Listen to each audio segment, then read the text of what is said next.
అస్సలాము అలైకం వరహ్మతుల్లాహి వబరకాతుహు. అనంత కరుణామయుడు అపార కృపాశీలుడు అయిన అల్లాహ్ పేరుతో ప్రారంభిస్తున్నాను.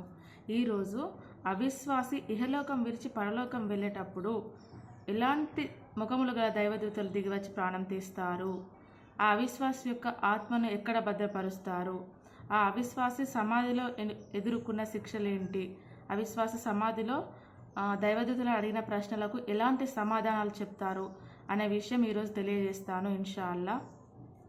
ఓకే, అవిశ్వాసి ఇహలోకం విడిచి పరలోకమునకు పోవునప్పుడు అతని యొద్దకు ఆకాశం నుండి నల్లని ముఖములు గల దేవదూతలు దిగి వస్తారు. వారి వెంట గోనె పట్టులుండును.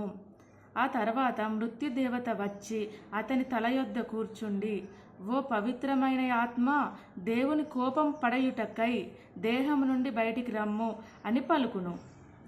అప్పుడు వాని ఆత్మ దేహం నందు పరిగెట్టును, బయటికి వచ్చుటకు భయపడును.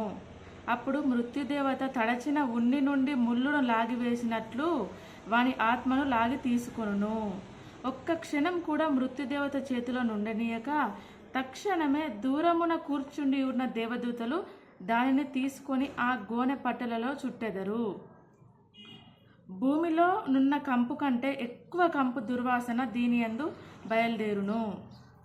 ఆ తర్వాత దేవదూతలు ఆ ఆత్మను తీసుకొని పోవుదురు. అప్పుడు మార్గ మధ్యనున్న దేవదూతలు చూసి, ఈ అపవిత్రమైన ఆత్మ ఎవరిది అని అడుగుతారు. అప్పుడు ఇది ఫలానా వాని కుమారుడగు ఫలానా వాని ఆత్మ అని ఇహలోకం నందున్న అతనికి గల చాలా చెడ్డ పేరును తీసుకొని దేవదూతలు పలుకుదురు. తుదకు దేవదూతలు ఆ ఆత్మను తీసుకొని ఇహలోకమునకు పైన ఉన్న ఆకాశం వద్దకు చేరి దాని కొరకు ఆకాశ ద్వారము తెరవవలనని అడుగుతారు. అప్పుడు ఆకాశ ద్వారములు దాని కొరకు విప్పబడవు అని రసూలుల్లాహ్ సల్లల్లాహు అలైహి వసల్లం వారు ఉపదేశించారు. తర్వాత అవిశ్వాసుల కొరకు ఆకాశ ద్వారములు విప్పబడవు. సూది బెజ్జంలో వంట దూరిపోనంత వరకు అవిశ్వాసులు స్వర్గంలో ప్రవేశించరు అని ఖురాన్ వాక్యం పఠించిమి. తర్వాత భూపాతాళం నందు సిజ్జీను అను స్థానం నందు దాని కర్మల పత్రం నుంచుడు అని దేవుని సెలవగును. అప్పుడు అవిశ్వాసి ఆత్మ పారవేయబడును అని రసూలుల్లాహ్ సల్లల్లాహు అలైహి వసల్లం వారు తెలియజేశారు. ఆ తర్వాత ఆ ఆత్మను తిరిగి దాని దేహంలో ఉంచబడతారు. సమాధిలో దేహం ఎక్కడుంటుంది? సమాధిలో ఉంటుంది. అప్పుడు ఆ ఇద్దరు దైవదూతలు మున్కిర్ నకీర్ వచ్చి వారిని కూర్చుండబెట్టి, నీ ప్రభువు ఎవరు అని అడుగుతారు. అప్పుడు ఆ చనిపోయిన వ్యక్తి అహా నాకు తెలియదు అని పలుకుతాడు. ఆ తర్వాత ఇద్దరు దైవదూతలు నీ మతం ఏది అని ప్రశ్నిస్తారు. అప్పుడు వాడు ఆహా నాకు తెలియదు అని పలుకుతాడు. అప్పుడు అతను దైవదూతలు ఇద్దరు కలిపి నీ యొక్క ప్రవక్త ఎవరు అని అడుగుతారు. అప్పుడు వాడు నాకు తెలియదు అని అంటాడు. అప్పుడు ఇతను అసత్యము పలికెను, కావున ఇతనిని అగ్నిపరుపు పరచుండి మరి వాని కొరకు నరకద్వారమును విప్పుడు అని ఆకాశం నుండి శబ్దము వచ్చును. అప్పుడు వానికి నరకం నుండి వేడియును వడగాలియును వీచును. వాని ప్రక్కలు కలుసుకొని అటు ఇటు వచ్చునట్లుగా సమాధి వానిని అదిమివేయును. వాని యొద్దకు పాడు మొగమును చెడ్డ దుస్తులు కంపుగల వ్యక్తి వచ్చి, నీకు అనిష్టం కలిగించు దాని గురించి నీవు సంతతింపుము, నీతో వాగ్దానం చేయబడిన దినము ఇదియే అని పలుకును. అప్పుడు నీవెవడవు, నీ పాడు ముఖము చెడుగా ఉన్నది అని అవిశ్వాసి పలుకుతాడు. అప్పుడు నేను నీ చెడ్డ కర్మను అని పలుకుతాడు ఆ వ్యక్తి.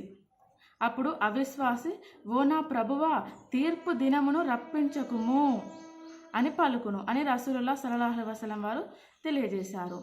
ఇల్లీయును అనున్నది ఒక స్థానము, అది 7వ ఆకాశం పైన ఉంటుంది. అందు విశ్వాసుల కర్మపత్రములు ఉంటాయి. సిజ్జీను అను స్థానము, అది 7వ భూమి కింద ఉంటుంది. అందులో అవిశ్వాసుల కర్మపత్రములు ఉంటాయి.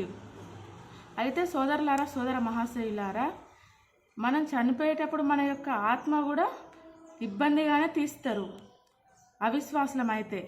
అందుకని దయచేసి అందరూ నీతిగా నిజాయితీగా న్యాయంగా ధర్మంగా ఉండండి. రోజుకు 5 పూట్ల నమాజ్ చేయండి, ఖచ్చితంగా తప్పకుండా చేయండి.